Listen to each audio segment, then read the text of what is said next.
Hi, everybody. Thank you for joining us. We'll just give a couple minutes for people to sign on, and then we will get started.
Okay, I think we'll get started so we don't miss out on any time. Good afternoon, everybody, and thank you for joining the second day of the Student Symposium and our fifth panel, I believe. My name is Kristen, and I was the Nova Scotia Works intern at the CEI this summer, and I will be your moderator for today's presentation. I wanted to let you know that the panels will be recorded, and the recordings will be made available on the Symposium's website for anyone to review later on. The theme of today's panel is supporting economic empowerment for women and girls. We'll have two presentations today, followed by a Q&A session where you will have the chance to have your questions answered by each of the panelists. Feel free to use the Q&A so that you don't forget your questions, and then we will get to them at the end. Before we begin with today's presentations, I wanted to acknowledge that the CEI is located in Mi'kma'ki, the ancestral and unceded territory of the Mi'kmaq people. This territory is covered by the treaties of peace and friendship, which Mi'kmaq and Maliseet peoples first signed with the British Crown in 1725. The treaties did not deal with the surrender of land and resources, but in fact recognized Mi'kmaq and Maliseet title and established the rules for what was to be an ongoing relationship between nations. We strive for respectful partnerships with all of the peoples of this province as we search for collective healing and true reconciliation and honor this beautiful land together. And I invite you all to reflect on the land as to which you're joining us from today. So I'll introduce both of our presenters at the start, and then I'll let them go ahead and present their work. So our first presenter today is Allison Hancock, presenting her research titled Women's Economic Empowerment Through a Financial Literacy Curriculum, a Pilot Study. Allison will graduate Santa Fe University in 2023 with a Bachelor of Arts honors in psychology with a concentration in forensic psychology. Inspired by her recent practicum placement with Naomi Society, she is looking to gain a deeper understanding of the social determinants of health that exist for women. Our second presenter today will be Sarah Turnbull, presenting her research, Oral Contraception, a Feminist Dilemma. Sarah is in her fourth year studying philosophy at Santa Fe University. Her academic interests lie in philosophy, feminism, feminist philosophy, ethics, and ethical dilemmas. Her personal interests lie in birth control and reproductive health and their implications for all aspects of society. So with that, I invite Allison to share her screen with us, and I look forward to hearing her presentation. Thank you so much, Kristen, for the introduction. I'll just share my screen here. So if you just let me know if you could see that. Yep, looks good. Okay, great. So as it was mentioned, my name is Allison Hancock. My pronouns are she, her, and today I will be presenting on my current research project entitled Women's Economic Empowerment Through a Financial Literacy Curriculum, a Pilot Study. Before I begin, I would just like to thank each and every one of you for joining us today, and I would also like to express my gratitude to the CEI not only for funding this particular project, but also for providing a platform for myself and other student researchers to bring awareness to important topics such as the one I will be talking to you about today. Before I delve into what this project is all about, I wanted to do a brief introduction of myself and how the project first began. As Kristen mentioned, this coming fall, I will be going into what will be my 5th and final year at St. FX to complete my Bachelor of Arts honors degree in psychology with a special concentration in forensic psychology. As some of you may already know, the 2-year special concentration involves a practicum component, which has allowed me to gain valuable hands-on experience with professionals in related fields. A prime example of this being my recent placement with the local Naomi Society. If you are not yet familiar with Naomi Society, they are a broad-based community organization located in Antigonish, Nova Scotia. They offer a wide range of services from counseling to public education in an effort to raise awareness and offer support to those who are experiencing family and intimate partner violence. My time spent working alongside Naomi Society was truly eye-opening and was what really sparked my interest in topics relating to the many legal and social barriers faced by women. And actually, it was this placement that inspired me to apply for the CEI research grant in the first place. I remember having a conversation with Executive Director Nicole Mann, and she had mentioned to me that a concern among many of her clients is not being able to afford legal expenses in addition to the many other costs that may come with leaving a relationship. For those who may have been dependent on a partner's income especially, those costs can seem impossible to manage. With that in mind, I decided to explore possible project ideas that could potentially add to the literature and aid in closing this gap in resources.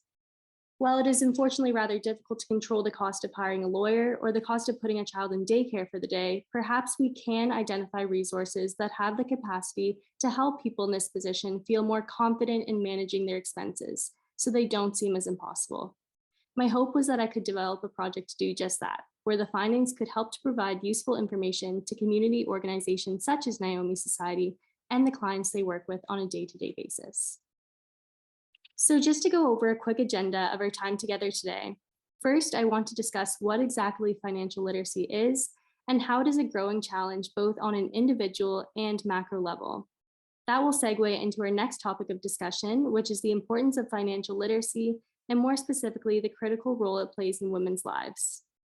Then I'm going to discuss one specific program that was designed to enhance financial literacy skills and what the implementation of this program looks like. And finally, I want to discuss the design of my current research project and the direction that it will be taking moving forward. I would also like to note that in this session, I will briefly be discussing the importance of economic empowerment in the context of abusive relationships, which is quite a heavy topic. So before I get to that point of the presentation, I will provide a content warning to give you a moment to excuse yourself if you wish to do so. The National Financial Educators Council defines financial literacy as possessing the skills and knowledge on financial matters to confidently take effective action that best fulfills an individual's personal, family, and global community goals. To put it more simply, to be financially literate is to know how to manage your money. Which sounds easy enough, but in reality, 4 in 7 Americans are financially illiterate and report being unable to manage their own finances. And although Canada is actually considered one of the most financially literate countries in the world, according to both national and international measures, our statistics really aren't much better than our southern neighbors. Less than half of Canadians have a budget, and nearly 6 out of 10 do not have a good idea of how much money they need to save to retire when and in the way they want. So let's talk about why that is a problem. In more recent years, consumers have become increasingly responsible for their own financial security. In the past, for instance, it was more common for employers to manage their employees' retirement accounts. However, now these professionally managed pension plans are more of a rarity than a norm. It is now typically up to the consumer to decide how much they are putting away for retirement via self-directed retirement accounts. And that is just the tip of the iceberg. On top of that, savings and investment options are becoming increasingly complex, and technological advances, like electronic trading, for instance, have made it so that financial markets are only becoming more challenging to navigate. The problem is that as the financial environment is rapidly changing and financial decision-making is growing more complex, financial literacy education has not caught up. It was only after the global financial crisis of 2008 that a significant focus on financial literacy education began to emerge from countries around the world. This has meant that many individuals are left relying on the advice of friends, families, and any other social context they may have to assist them in making financial decisions. These are financial decisions such as buying a home, funding a child's education, putting enough aside for a comfortable retirement, and the list goes on. And though these may seem like individual problems, financial literacy is an issue with broad implications for economic health. To understand what this can look like, all one needs is to look at the financial crisis of 2008, which essentially arose from a lack of understanding of mortgage products that in turn created vulnerability to predatory lending. So although these problems may begin at an individual level, the consequences can soon enough become far-reaching, affecting the entire population. While it is true that financial literacy is important for all individuals, regardless of gender, age, or employment status, knowledge about personal finances can have profound effects for some more than others. For instance, studies have consistently demonstrated that women know less about financial management than men, and that gap persists across the lifespan. Although there are a few different explanations as to why this may be, from the division of labor for financial decisions within couples to differences in labor market choices between men and women, there is no question that this is a problem.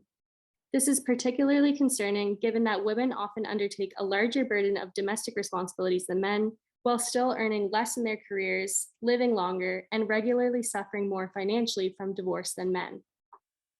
So as we can see, women are faced with a host of major financial decisions throughout their lifetime, but are unfortunately often going into them rather blindly without any formal financial literacy education under their belt. For this reason, they can face serious repercussions such as taking out large amounts of credit card debt, defaulting on student loans, and experiencing difficulty managing income, taxes, and investments. Not only that, but financial literacy and women's empowerment go hand in hand. Being financially literate can help women achieve their life and career goals more effectively, and perhaps more importantly, independently. Before I continue, I would like to preface the next part of the presentation by mentioning that the following slides contain discussions of intimate partner violence. So if at any point you find the conversation too much, please feel free to leave the session. For many women, becoming financially independent can be directly related to personal safety. Although intimate partner violence has tended to be characterized by the presence of physical harms within an intimate partner relationship, we know now that this is far from accurate. Intimate partner violence can be defined as any physical, sexual, emotional, coercive, or economic abuse towards an intimate partner or ex-partner. In fact, it is becoming increasingly evident that economic abuse is a key method used by many perpetrators to prevent their partner from leaving the abusive relationship. Economic abuse tactics can take many forms that often look like limiting a partner's accessible income, withholding money needed for survival purposes, and preventing their partner from seeking and maintaining employment. This leaves many women feeling like there is no way out. Financial dependency is actually one of the main factors that prevent a woman from leaving an abusive relationship. And for that reason, financial literacy can have potentially critical implications for this population. So what is being done to address these issues? Thankfully, in more recent years, this gap in resources has become increasingly recognized among policymakers, advocates, and researchers, and as a result, financial literacy education has slowly been prioritized. In an attempt to address the negative financial consequences caused by intimate partner violence specifically, financial literacy programs for intimate partner violence survivors have also been developed. These programs are primarily designed to address financial empowerment, which refers to an individual's knowledge, skills, and confidence to address their own financial well-being. These financial educational programs focus particularly on increasing financial knowledge and include key topics on basic financial management skills, such as saving, budgeting, getting or repairing credit, cash flow management, purchasing a home, predatory lending practices, financing major purchases, investing, and wise spending habits. Also included in these programs is education on the different forms that economic abuse can take and how to establish economic safety plans for sustaining an independent financial future. Two models in particular have found to be effective among intimate partner violence survivors. One is called the Redevelopment Opportunities for Women's Economic Action Program, And the other is one that I will be talking to you about in more detail today, and that is the Allstate Foundation's Moving Ahead Through Financial Management curriculum. The Allstate Foundation's Moving Ahead Through Financial Management curriculum, which I will be referring to as the Moving Ahead curriculum from this point forward, was based on comprehensive research on similar financial literacy programs. It was designed in partnership with the National Network to End Domestic Violence and has three main learning objectives for participants.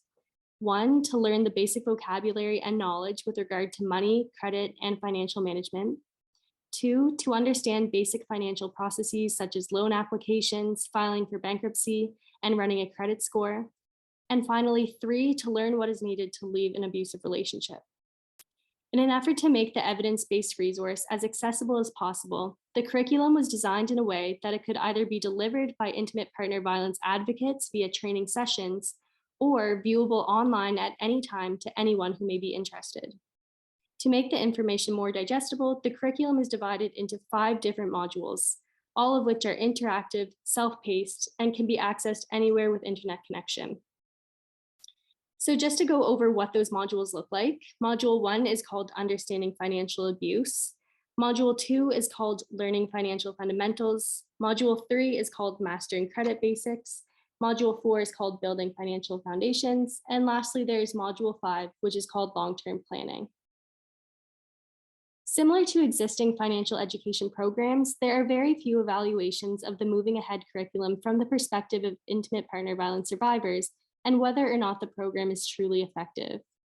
That is why Postmus et al. Designed a longitudinal randomized control study to evaluate the effectiveness of the Moving Ahead curriculum. Domestic violence agencies across the US and Puerto Rico were invited to participate in the Postmus et al. Study, and a total of 14 volunteered to implement the Moving Ahead curriculum. All agency staff members who were interested in delivering the course material were provided the same training, which was given jointly by the National Network to End Domestic Violence and the Independent Research Team. This was to ensure that curriculum topics, session timing, and course delivery stayed consistent across the agencies involved. Prior to the administration of the financial literacy curriculum, face-to-face interviews were conducted with participants to serve as baseline data. Upon completion of the baseline interviews, participants were then randomly assigned to either a treatment group who was going to receive the financial literacy curriculum or to a control group who was not. Then post-test interviews were conducted to gauge participants' progress after the 2-month mark, 8-month mark, and at the end of the treatment, which would be after 14 months. The survey consisted of scales used to measure financial knowledge, financial intentions, financial behaviors, and financial stress.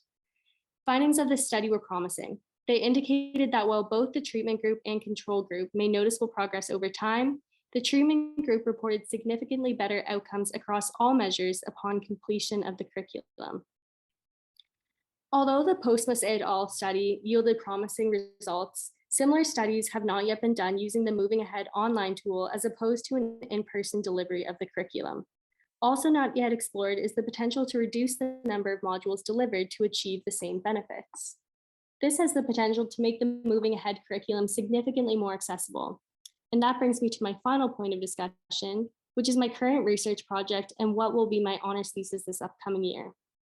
The primary aim of the present study is to extend the Postmus et al. Study in a way that is feasible and can also achieve a few different goals. The first is to assess whether certain modules of the interactive tool can yield similar positive effects to doing the entire curriculum. Another goal is to see if the curriculum can be of broader use to women more generally, opposed to intimate partner violence survivors more specifically. And lastly, we are looking to assess how the curriculum impacts participants' beliefs and attitudes towards employment. Our hope is that the Moving Ahead program will not only provide participants with basic financial literacy skills, but will also allow them to gain a new appreciation for the importance of employment and financial independence. So to give you an idea as to what the study will look like, participants will be recruited via Amazon Mechanical Turk, otherwise known as MTurk. And just to give you a little bit of background, MTurk is basically a crowdsourcing website that recruits from a population of over 200,000 remotely located crowd workers, or in this case, participants, to complete on-demand tasks for service requesters. So in this case, we would be one of those service requesters, and all willing MTurk workers who identify as female over the age of 18 and who are or have been in a romantic relationship within the last 5 years will be invited to participate in the study. We are aiming to recruit a total of 50 participants. And I should also note that we are aware this is quite a low number of participants, and as a result, the study may be underpowered, which will be a point of discussion later on. However, this was done intentionally given the time commitment required of participants to complete the study and in order to ensure they each receive monetary recompense. And it is for this reason that we're considering it to be more of a pilot study. Once the recruitment process has been completed, eligible participants will be asked to complete both a demographics questionnaire as well as a measure of emotional abuse. And by adding this measure of emotional abuse, we will be able to better evaluate whether those who have reported experiencing higher levels of emotional abuse will gain more from the moving ahead curriculum modules than those who have not. All participants will then be invited to complete a pre-curriculum survey comprised of questions relating to financial management attitudes, economic self-efficacy, employment attitudes, and relationship satisfaction. Then, once they've completed the pre-curriculum survey, participants will be asked to complete 2 of the 5 modules offered via the Moving Ahead curriculum. These modules will be Module 2, Learning Financial Fundamentals, and Module 5, Long-Term Planning. Once all participants have completed Modules 2 and 5 of the online curriculum, they will be instructed to complete the post-curriculum survey, which will be comprised of identical questions to the pre-curriculum survey. Similar to the study conducted by Postmus et al., the pre-test post-test design will help to determine if the curriculum had any significant effects on participants' financial literacy skills and attitudes towards employment. Given that this project is still in the beginning stages, I wanted to take this time to outline what the coming months will look like as my thesis research continues. Our main priority at the moment is to begin the recruitment process as soon as possible, because once we have our sample of 50 participants, we are good to go to start data collection. And then the sooner we have our data, the sooner we are able to analyze and interpret that data, which we are hoping to do this coming fall. By the end of the academic year, it is my hope that dissemination of findings can be done via manuscript submission for publication and also an infographic to distribute among community members. So just to conclude today's presentation, I want to reiterate the importance of research topics relating to this particular subject. Literature from across the globe has repeatedly identified a lack of financial literacy being a ubiquitous problem. And although this is an issue that affects nearly all individuals to a varying degree, there's no question that, like most social issues, it leaves some populations in greater need than others, as we discussed in detail today. It is for this reason that resources such as Allstate Foundation's Moving Ahead curriculum, which are both effective and widely available, are undoubtedly a step in the right direction. With that being said, I want to bring your attention to the fact that the Moving Ahead modules are specifically designed with the intention of being used by Americans, and to my knowledge, a Canadian equivalent does not yet exist. So a suggestion for future research could be to modify the modules in a way that can make them more inclusive to Canadians who are faced with the same barriers. And finally, I would like to wrap up by saying thank you all for coming to my presentation today, and I look forward to answering any questions you may have. I would also like to give a brief thank you to both of my supervisors, Dr. Watt and Dr. Lamore, for their continuous support on this project so far, and again to the CEI for granting me this opportunity.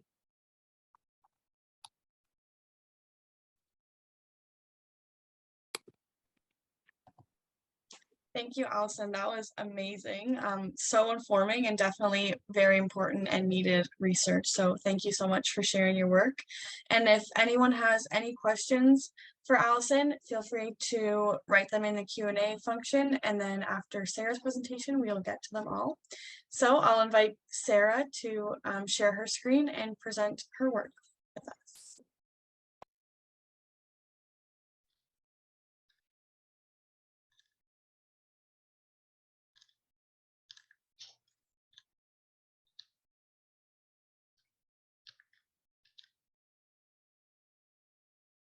All right, thank you, Kristen, for the wonderful introduction, and Allison, that was a wonderful presentation as well.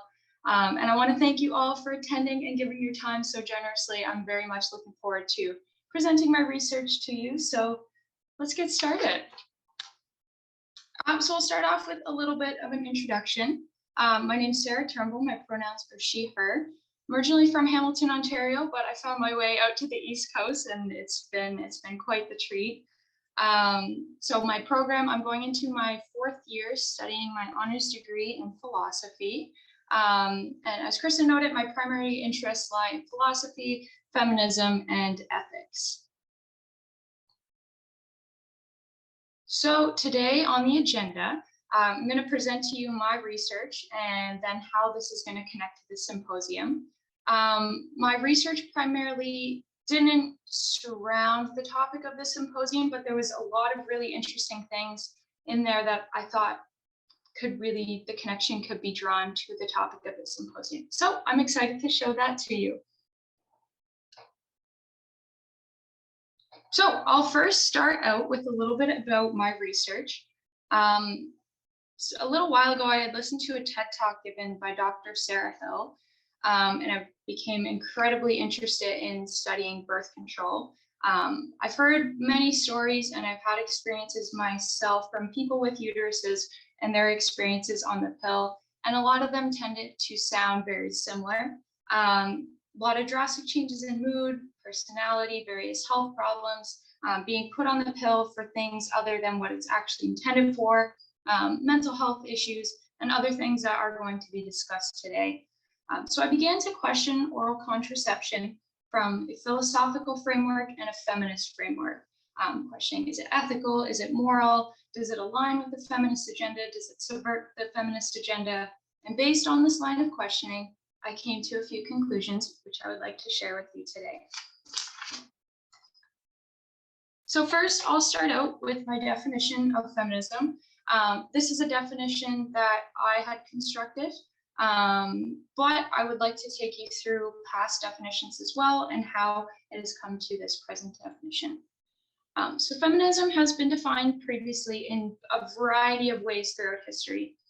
Some have said it's equality of the sexes. Others have suggested more of a wave model in which the waves are broken into a stable idea behind each.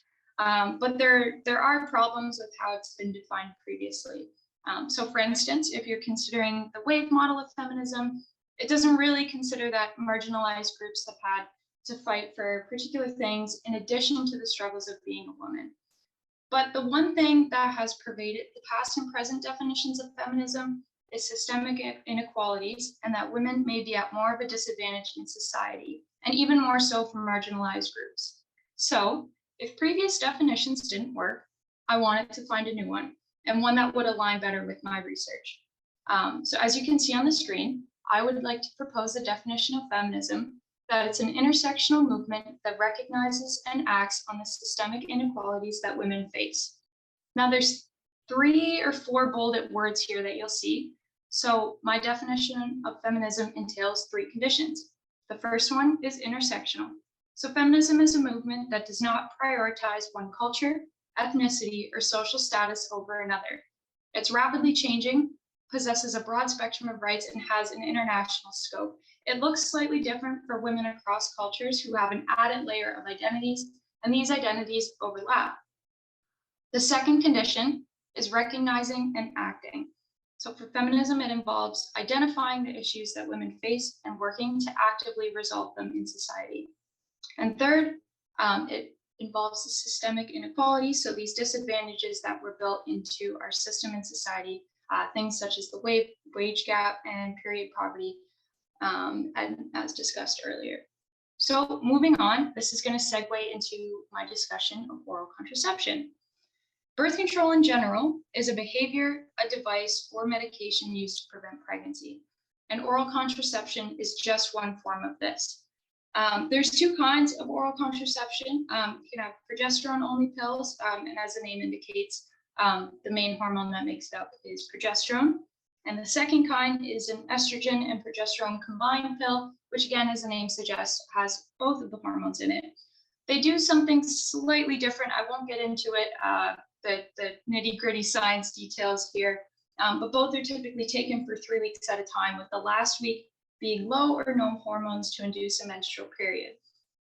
But it's important to also wonder why choose oral contraception. And I would argue that there has been no single medication that affects nearly half the world's population and has a colloquial name that's recognized by all people, such as the pill. The birth control pill has been widely influential and has changed the course of women's history. And so that's why I chose to move forward with this form of contraception. So getting into the next part of my research, I would propose that my definition of feminism and oral contraception, that oral contraception subverts the feminist agenda. Now, moving forward with explaining this, I would like you to keep in mind the previous definition of feminism that I proposed. And I will give a bit of a content warning when coming to abuse from the medical community. I will be talking about the forced and coerced sterilization of Indigenous women. So if you feel uncomfortable at any point, please feel comfortable to leave the conversation. That is perfectly okay. So I'd like to start off, as you can see on the right-hand side here, the discussion of informed consent. So informed consent asks that the medical provider communicates all risks, benefits, harms to the patient who may be undergoing a particular medication or medical surgery. Informed consent can be implied or direct, meaning that an implied consent, which you typically see in x-rays and certain minor procedures, where the medical provider does not necessarily have to communicate every and all risk, since those risks are particularly low. Something like direct consent would come with a greater surgery, such as maybe like an open heart surgery or something of the sorts, in which all the risks and the medications that may follow that, all the risks of those are communicated to the patient. Oral contraceptives, I would argue, are currently being administered under implied consent, which I will get into the side effects under the empirical data section. But direct informed consent allows for patient autonomy and decision-making that is free and informed. And patients are not always provided with the full scope of the side effects for oral contraception. And some may argue that this is because the risks that oral contraception bring are so low, but I'm also going to present to you other side effects that aren't necessarily talked about in the subtle side effects, and why direct consent should be used. So moving into the side effects, a large part of this was relied on from Dr. Sarah Hill's book, who I also had mentioned had wrote that TED Talk. But Dr. Sarah Hill provides an interesting perspective as a psychology professor on birth control. But many of you, if you've taken birth control or if you've seen the packages, there's a fairly extensive list provided in the package that lists side effects like heart attacks, blood clots, cancers, neurological changes. These are the big side effects that are usually talked about with the pill, but there's also subtle changes, and I'm going to talk about 2 or 3 of these very briefly. So in Dr. Sarah Hill's book, she talks about that women's cycles are dominated by estrogen and progesterone high and lows, and birth control actually stunts this cascade. So one study outlined by Hill is basically takes into consideration who women and the partners that they are attracted to. So women who are on the pill, as noted, they don't have these cascades of the highs and lows of estrogen and progesterone. So when women experience estrogen high peaks of their cycle, they're typically attracted to more, for lack of better terms, harsher features, such as deeper voices, more chiseled faces, whereas women who are on the pill and don't experience this cascade are actually more attracted to partners who tend to have softer features.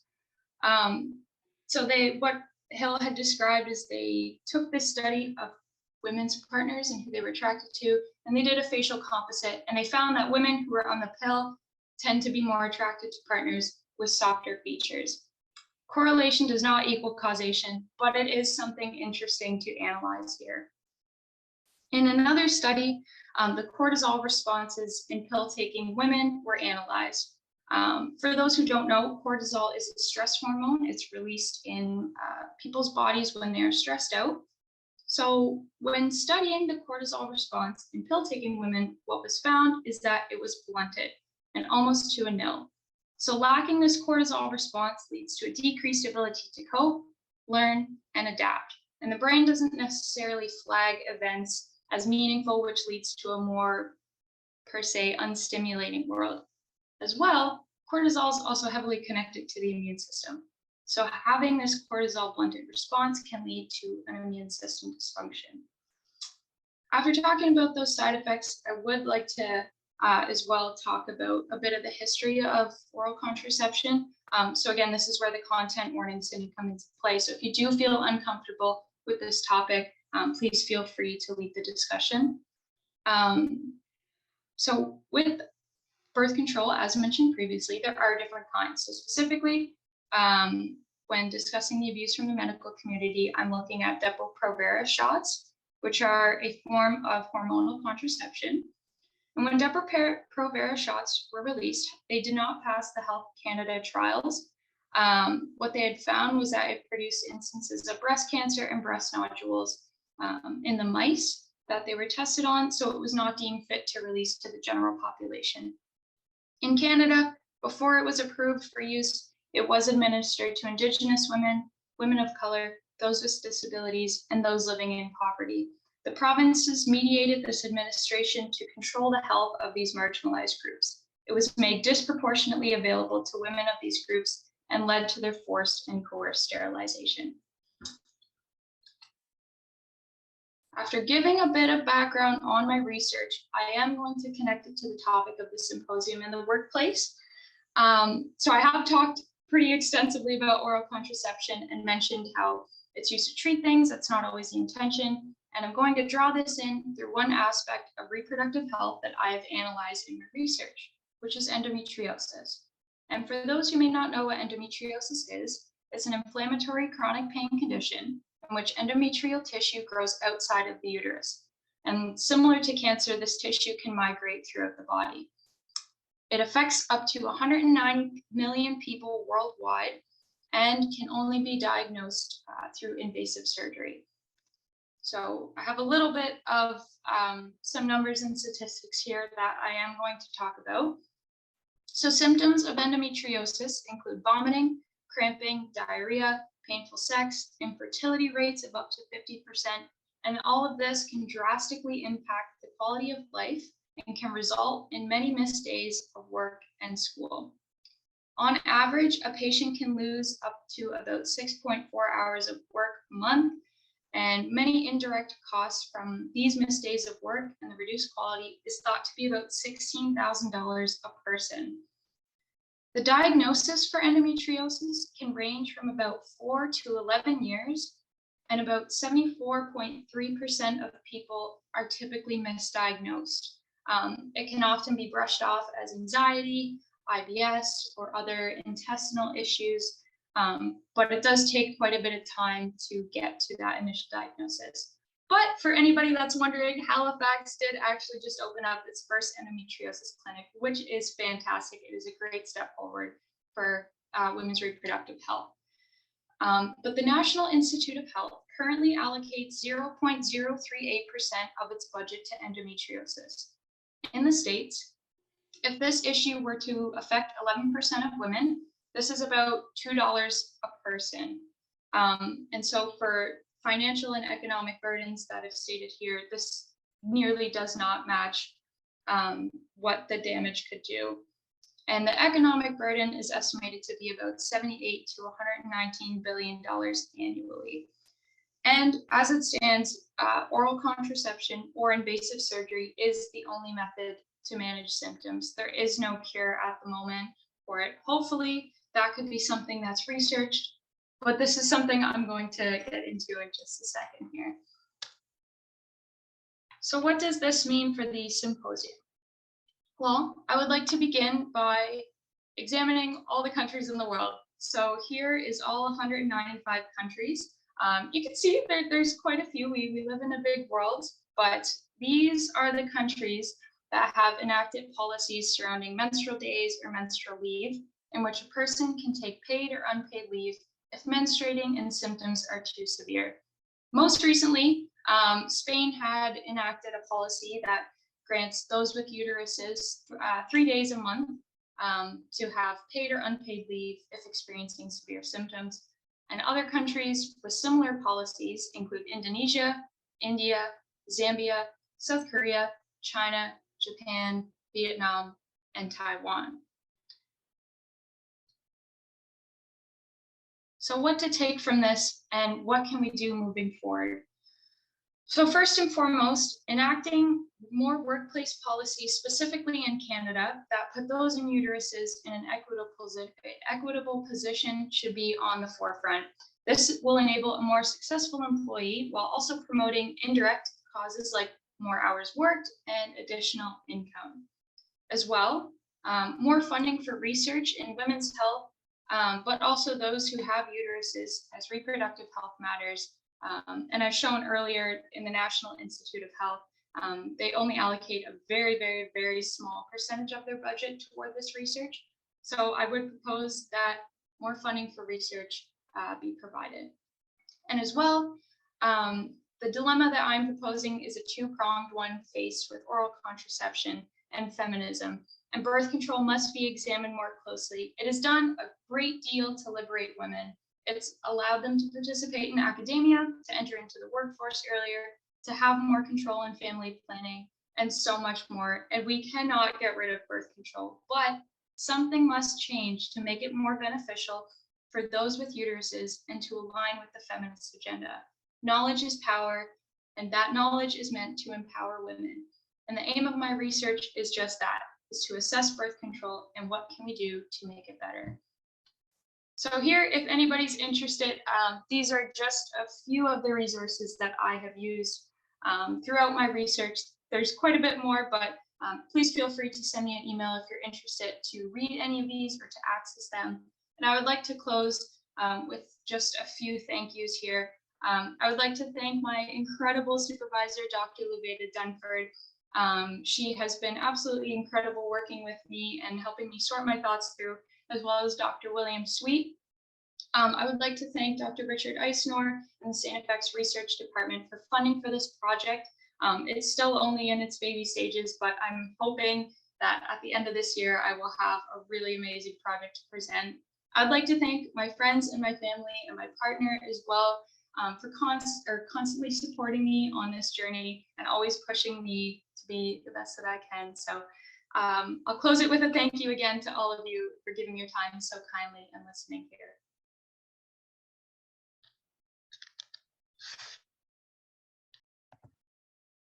Thank you, Sarah. That was amazing, and it sounds like great work as well. So thank you to both Allison and Sarah for two amazing presentations. Again, we'll move into the Q&A session, so feel free to type your questions in there, and then we will get to that. So I'll start with a question for Allison. Yeah, what was behind your decision to use the MTurk? If you wanted to answer that one. Yeah, of course. So the reason behind going with MTurk for the recruitment process, mainly for practical reasons, because the modules are designed specifically for Americans, we were basically looking for an efficient way to recruit as many American participants as possible. And another kind of main goal we wanted to accomplish was to make sure each participant was compensated. So MTurk allows, they have their own payout system. So it was basically an efficient way to make sure each participant who chose to participate in the study would receive the appropriate monetary recompense for their participation. So yeah, mainly for practical reasons. Thank you. And Sarah, do you have any Canadian data to compare with the NIH data? I currently don't at the moment, but that is still something that is in the process of my research. I do find the Canadian data a little harder to come across, especially with issues such as endometriosis, where it's not as well researched, but is in the process. So stay tuned. Awesome, thank you. Another question for Allison. How does the moving forward curriculum differ from the other curriculum you had mentioned, REAM? And why did you choose to focus your study on the moving forward curriculum rather than another curriculum? So I chose the Allstate Foundation's Moving Ahead curriculum mainly because their online delivery was so well done. So it's available to anyone online. The modular approach is great. All of the modules are super easy to use and straightforward.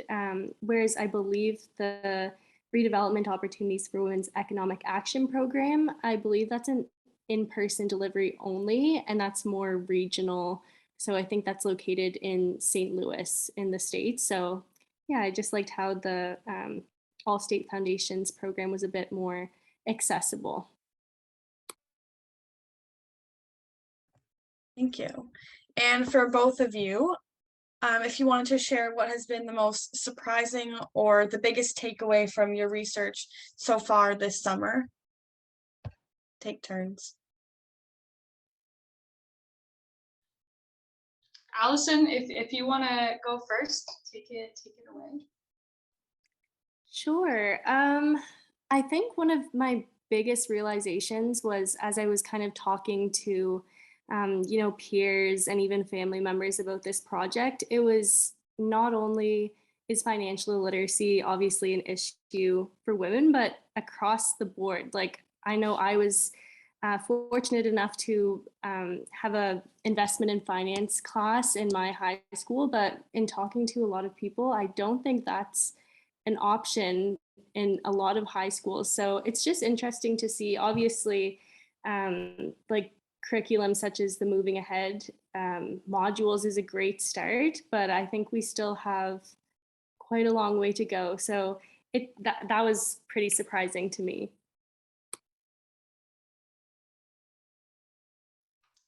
I think for myself, reading more and more about the history of not only just oral contraception, but just other forms of birth control as well has been incredibly eye-opening.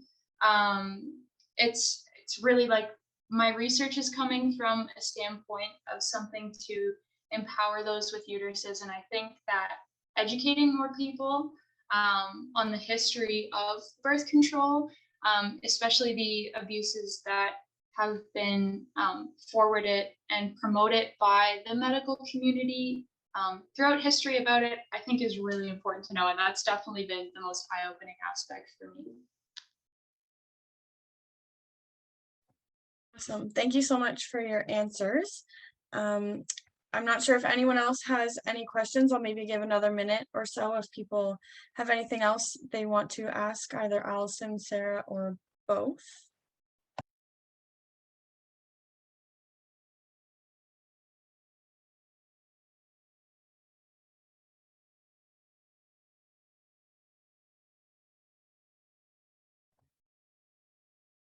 Seems like that might be all for today. So I wanted to thank you all again for taking the time to join us today. And another big thank you to Allison and Sarah for sharing all of their hard work over the summer with us. Those were two amazing presentations that I know I really enjoyed. So this concludes this panel, but there is another one taking place at 2:45 today, focused on gendered experiences in employment, that I encourage you to attend if you are interested. I know those will be some great presentations as well. So thank you again to everyone, and I hope you all have a great day.